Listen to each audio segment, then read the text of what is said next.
18장 18절 말씀입니다. 제비 뽑는 것은 다툼을 그치게 하여 강한 자 사이에 해결하게 하느니라. 아멘. 다툼을 해결하는 방법 중에 제비 뽑기가 훌륭한 방법이라는 것을 아셔야 합니다. 성경에 보십시오. 제비 뽑기가 좋은 해결 방법이라고 지금 말씀해 주지 않습니까?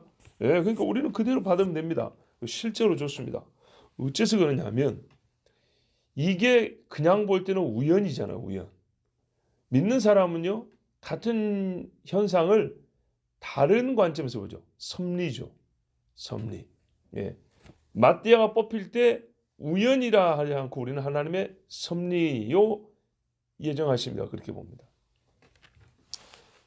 만일에 세상 사람들이 말하는 우연이라고 그렇게 보더라도 이게 얼마나 좋은 방법이냐면 다퉈가지고 한쪽이 택해지고 한쪽이 택해지지 않잖아요. 그러면 우열을 따져야 있습니다. 좋은 일 같으면 네가 뛰어나다. 예, 네가 좀 열등하다. 안 좋은 일 같으면 네가 못돼서 그런다. 네가 벌받아서 그런다. 네가 착한 사람이야. 이렇게 어떤 경우는 선악을 판단할 문제가 아니고 그냥 선택의 문제인데도 능력이나 선악의 판단이 내려지는 경우가 있어요. 다퉈가지고 결정이 나면. 그렇다고 다툼이 꼭 불필요하다는 얘기는 아니에요. 근데 이런 경우에 제비를 뽑으면 내가 무슨 체면이 상한다거나 명예가 실추된다거나 이런 일이 없어요. 왜냐하면 일반 사람들 보기에는 우연이니까. 믿음의 사람은 하나님의 뜻이 거기 있으니까 이런 거죠. 그래서 특별히 이제 이게 힘 있는 사람들 같은 경우는요. 충돌을 하면 상호 피해가 크지 않습니까? 그래서 피해를 막고 명예나 체면의 실추나 손상도 막을 수 있는 그런 일에 정함이 이 제비 뽑기라는 겁니다. 그래서 상당히 좋은 방식입니다. 다툼이라는 것은 주먹질만 있는 게 아니라 돈도 권력도 인맥도 관계도 모든 걸 총동원한단 말이죠. 그러면 나중에 이게 누가 승자가 되더라도 많이 상해요. 예, 상하지 않아도 될 걸 상해요. 그러니까 제비 뽑기랑은 참 좋은 방식입니다. 가나안 땅을 점령한 후에 이스라엘이 제비 뽑기를 통해서 땅을 얻었습니다. 하나님이 그렇게 하라 그랬어요. 그래서 우리는 그 안에 하나님의 섭리가 충만히 있다는 것을 알아요. 예를 들면 유다 지파가요. 이스라엘의 맨 남쪽을 크게 얻었어요. 그런데 그게 왜 중요하냐? 유다가 제일 강하잖아요. 그러니까는 이방 민족이 침입해서 유다는 형제들을 보호할 막중한 책임이 있거든요. 밑에 어딨냐? 바로 이집트가 국경입니다. 지금도 그렇고. 미디안, 아말렉, 에돔, 모압까지. 예. 요까지가 전부 다 유다하고 국경을 맞대고 있습니다. 그러니까는 이 강력하고도 오래된 이스라엘의 대적들을 유다가 딱 버티고 있으니까 나중에는 블레셋, 암몬 이쪽도 그러니까는 유다가 이 지역을 맡고 있다는 것은 굉장히 중요한 의미가 있었습니다. 거기다가 하나님께서 유다 지파인 갈렙에게 헤브론을 준다고 그랬는데 유다 지파 제비 뽑은 그 땅에 헤브론이 딱 들어 있습니다. 얼마나 멋집니까? 또 시몬과 레위는 하나님이 띄워놓는다 했는데 시몬은 유다 지파 안에 섬처럼 들어가 있어요. 그러니까는 뽑았는데 그렇게 뽑은 거예요. 야, 거기다가 시몬은 그렇게 많이 땅이 필요하지도 않았어요. 그러니까 하나님의 이 섭리가 참 놀랍습니다. 또 에브라임과 므낫세는 요셉의 이 두 아들은 포도나무 넝쿨이 너무한 것처럼 풍성히 준다고 그랬거든요. 에브라임은 이스라엘의 딱 가운데 요지를 얻었습니다. 그러니까요. 이게 하나님의 섭리가 그 제비 뽑기 안에 있었다. 자, 이렇게 이제 제비 뽑은 다음에 야, 우리는 땅이 작네, 니는 크네, 우리는 땅이 척박하네, 너희는 풍요, 기름지네 이렇게 싸운 일이 전혀 없습니다. 믿음의 사람들에게 있어서 기도하는 자에 있어서 제비 뽑기란 하나님의 뜻이라고 확신이 되기 때문에 다툼이 더 이상 일어날 일이 없습니다. 말 그대로 다툼을 정하는데 끝내는데 제비 뽑기가 쓰이기 때문에 실제 이스라엘 사람들은 다투지 않았습니다.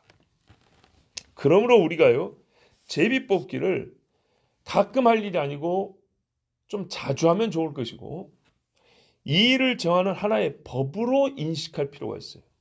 여기 보면 하나님께서 하나의 법으로 주신 거예요. 이스라엘 사람들이 실제로 거의 제비 뽑기는 상례적이면서 관례화된 그냥 습관이 아니라 관습법처럼 그렇게 사용했어요. 제비 뽑기를 중요한 일에 썼잖아요.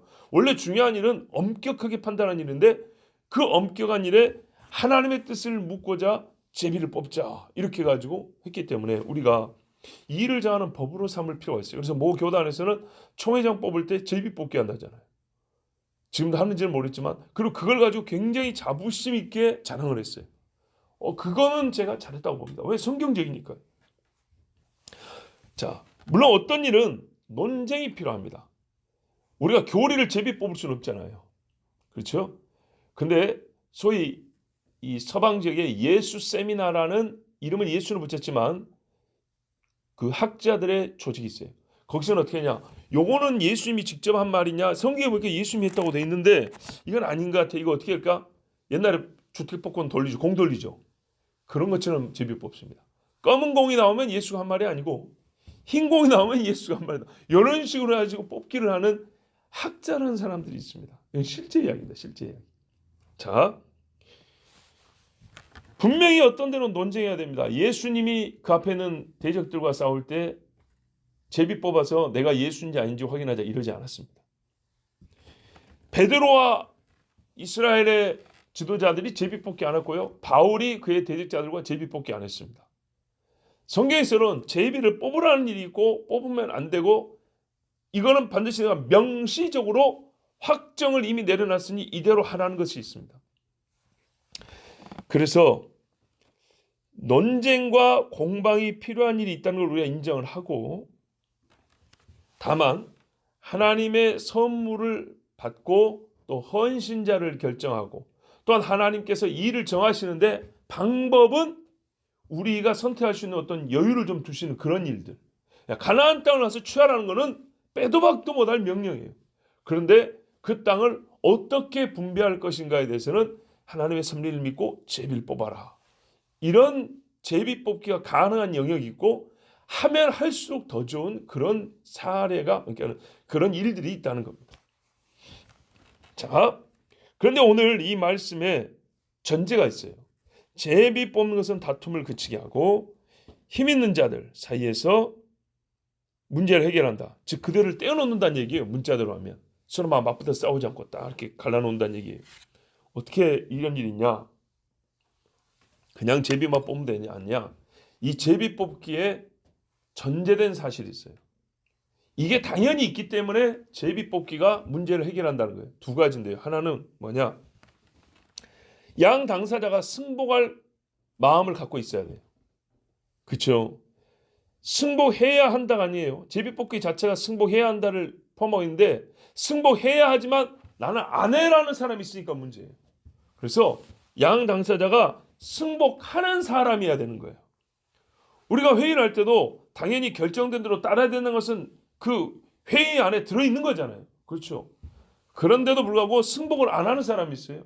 그러면 제비뽑기 같은 경우는 둘 간에 뽑는 거니까 물론 세, 3, 4 주관을 하더라도 승복하겠다라는 마음이 확실해야 되고 이 어떤 의미에서는 승복 절차에 대해서도 개인이 승복하면 좋고 아니면 약간의 강제성을 띠는 이런 일이 없어야 되지만 있을 수도 있죠. 하여튼간에 승복하는 사람이어야 돼. 이게 전제돼야 돼. 만일에 본인이 승복하지 않으면 어떻게 되죠? 더 큰 싸움 나죠. 그렇죠. 예. 왜냐하면 사건이 두 개가 되어버리잖아요. 처음에 다툰 거에다가 제비뽑기에 대해서 승복을 안 하는 이 사건 두 개가 되어버리잖아요. 근데 이쪽은 뭐예요? 두 가지 다 자기가 옳다는 거고 이쪽은 두 가지 다 내가 권한이 있다는 거잖아요. 이제는. 그러니까는 더 큰 싸움이 나죠. 이거는 말릴 방법이 없습니다. 좀 현실적으로 말하면 둘 중에 하나 피를 봐야 되는 겁니다. 그렇기 때문에 제비뽑기가 이렇게 좋은 방법이 되려면 승복하는 마음을 갖고 있는 사람이어야 한다. 승복하지 않으려면 처음부터 그냥 싸우는 게 차라리 더 나아요. 두 번째, 제비뽑기가 부정이 없어야 돼요. 그죠? 불이한 방법으로 제비뽑기가 시행돼서는 안 되는 것입니다. 제비뽑기에서 부정이 발견되면 이게 짧은 거를 고르겠는데 서로 간에 짜고 했다든지 뭐 이렇게 발견된다는, 혹은 길었는데 주면서 잘라갖고 짧게 줬다는 이런 식의 뭐 눈에 띄는 짓은 안 하겠지만 하여튼 이런 식의 부정이 있으면 진짜 그거야말로 어떤 해결 방법도 더 이상 통하지 않죠. 왜? 불신이 생겨버렸기 때문에. 그러므로 제비뽑기가 좋은 문제 해결 방식이지만 그게 그대로 좋은 결과를 낳으려면 승복하는 자에 하고 불의가 없는 제비뽑기 절차에 한다. 자, 이렇게 됐을 때 믿는 자, 하나님의 섭리를 믿는 자에게 제비뽑기는 확실한 일에 정하는 방법이 된다는 겁니다. 자, 그런데 말이죠. 제비뽑기가 이렇게 좋다라고 말씀을 하는데 성경 안에 예외 사건이 하나 있어요. 예외 사건이 기록되어 있어요. 성경에. 그게 뭐냐면 우리가 다 아는 사건인데요. 사울이 블레셋과 싸울 때 계속 지다가 요나단이 자기 무기든 종을 데리고 와서 블레셋 진영을 먼저 쳐들어갑니다. 둘이서 한 20명을 죽여버려요. 엄청난 실력이죠. 그러다 보니까 이제 진이 블레셋 진이 막 혼란이 야기됐단 말이에요. 그걸 지들끼리 막 치고받고 싸우고 막 난리 났어요. 흙먼지가 푹 나고 막 시끄러운 소리가 나니까 숨어있던 이스라엘 사람들이 빼꼼히 나오더니 뭔 일이냐 보더니 야 지들끼리 싸운다 이렇게 보인 거예요. 그래서 야 이참이다 하고 공격했어요. 사울이 공격하다 보니까 이게 잘 되는 거예요. 왜? 이미 블레셋 진영이 지금 혼란하니까. 그래서 블레셋을 칠 때에 사울이 갑자기 겁쟁이로 숨어있다가 그날 의분이 발동을 해가지고 자기 의가 발동해서 오늘은 금식 이렇게 해버린 거예요. 전쟁에 금식이 웬 말이에요. 전쟁 준비할 때 금식을 하고 전쟁할 때는 든든히 먹고 싸워야지. 뭐 그런다고 평상시에 뭐 성령이 충만했던 것도 아닌데 갑자기 그날따라 자기 의가 발동해서 이럴 때 한번 해가지고 금식을 선포했는데 군인들이 그러다 보니까 요만큼 이길 걸 힘이 딸리니까 요만큼 이기고 끝나버린 거예요. 화가 나잖아요. 그래서 사울이 어떤 놈 새끼가 금식 명령을 어긴 거야 이제 막 화를 냈어요. 보니까 하나님이 안 도와주신 티가 딱 난단 말이죠. 그래서 이제 제비 뽑자 그랬어요. 제비를 뽑았더니 요나단과 사울이 한쪽에 있고 나머지 이스라엘 이렇게 갈렸어요. 근데 요나단과 사울이 딱 걸린 거예요. 자, 우리 둘 사이에서 제비를 뽑아라 했어요. 요 정도 되면 그만해져야 되는데 사울의 마음은 요나단이 걸리면 죽이겠다 그 말했어요. 왜냐하면 자기가 오늘 금식 명령 내렸지 않습니까? 자기 명예가 걸린 거거든요. 왕으로서 자기 얼굴이 걸렸다고요. 자기 이름이. 그래서 딱 뽑아보니까 요나단이 뽑혔어요. 그래서 요나단을 죽이라고 그랬어요. 사울 이 사람 참 무지막지하죠. 근데 물론 자기가 내뱉은 말이니까 그렇다고 볼 수도 있지만 그래도 아버지라면 약간의 그 일말의 동정심, 아들에 대한 사랑 때문에 이게 쉽지 않은데 읽어보면 그런 게 안 느껴져요. 하여튼 그래가지고 요나단을 죽이라고 하는데 군사들이 저항을 했죠. 안 된다고. 왜? 안 된다고 했어요. 왜? 하나님께서 오늘 요나단을 통해서 우리를 구원하셨다. 요나단을 통해서 구원하셨는데 그날 우리가 요나단을 죽인다. 이게 말이 됩니까? 하나님께서 보세요. 하나님께서 요나단을 통해서 우리를 구했는데 우리가 하나님의 이름으로 요나단을 죽이면 됩니까? 왜? 제비는 여호와 이름으로 뽑았단 말이죠. 이건 모순입니다. 말이 안 됩니다. 근데 우리가 궁금한 게 이거예요. 자, 제비 뽑을 때 정하시는 분이 하나님이시잖아요. 뭐 왜 하나님이 요나단이 뽑히게 했을까요? 그렇죠. 분명히 하나님이 요나단이 뽑히게 했어요. 그러면 이게 이제 아주 복잡해지는 거예요. 백성 입장에서는 하나님이 요나단을 통해서 우리를 구원하셨는데 우리가 여호와 이름으로 요나단을 죽이는 게 말이 안 됩니다. 우린 요나단을 통해서 오늘 하나님을 만났습니다. 이랬다고요. 그러면 또 이렇게 말이죠. 그러면 하나님이 요나단을 뽑았는데 그러면 요나단을 안 죽이면 그건 말이 되냐? 그렇게 되는 거죠. 자, 그래서 우리가 여기서 둘 중에 하나는 풀어야죠. 둘 중에 하나는 푼다는 것은 그 속에 감추인 뜻을 발견해야 되죠. 겉으로는 이렇게 충돌이 됩니다. 감추인 건 뭐냐면 그날 요나단이 꿀을 찍어 먹어서 금식 명령을 어겼다는데 요나단은 분명히 못 들었다 그랬어요. 그렇죠. 본인이 먼저 진 받고 나서 싸우고 있었기 때문에 이쪽에서 출동하면서 내린 명령을 누가 말 안 해주면 모르죠. 본인은 분명히 모르고 찍어 먹었다 했어요. 그러나 순종한 아들이기 때문에 나는 모르고 찍어 먹었으나 아버지가 죽으라 하면 죽겠습니다 그랬어요. 자, 하여튼 하나님께서 이 사건을 통해서 하신 일이 뭐냐면 결국 요나단을 살렸어요. 그리고 요나단을 살린 게 죄라면 이스라엘 진영에 벌이 내렸을 건데 안 내렸어요. 결과적으로 요나단이 살린 게 맞다는 얘기예요. 그러면 하나님께서 왜 요나단을 뽑게 하셨는가? 자, 이 일의 결말이 어떻게 되나 보세요. 요나단은 그날 존귀함을 얻었고 사울이 창피를 당했어요. 사울이 창피를 당하게 하는데 이 제비 뽑기가 주요한 사건이었어요. 제비를 안 뽑고 그냥 지나쳤어도 오늘 우리 요나단이 영웅이다 사람들이 이렇게 말했을 텐데 사울이 자기가 오늘 뭘 좀 한 것처럼 숟가락을 얹어야 된단 말이죠. 그래서 금식 명령을 내렸는데 하나님께서 요나단을 제비 뽑게 하셨으나 요나단을 살려줘 버리면 우리 인간적인 말대로 사울의 얼굴이 오늘 완전히 그냥 면이 안 서는 날이죠. 권위가 확 떨어지는 날이죠. 바로 그거예요.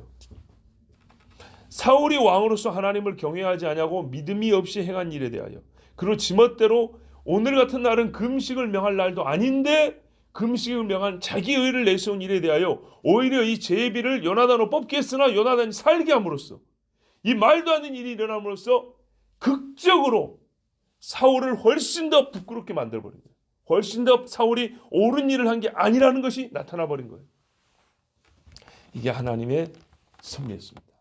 이렇게 해서 하나님이 제비를 사용하신 적도 있습니다. 자, 오늘 말씀을 다시 한번 정리합니다.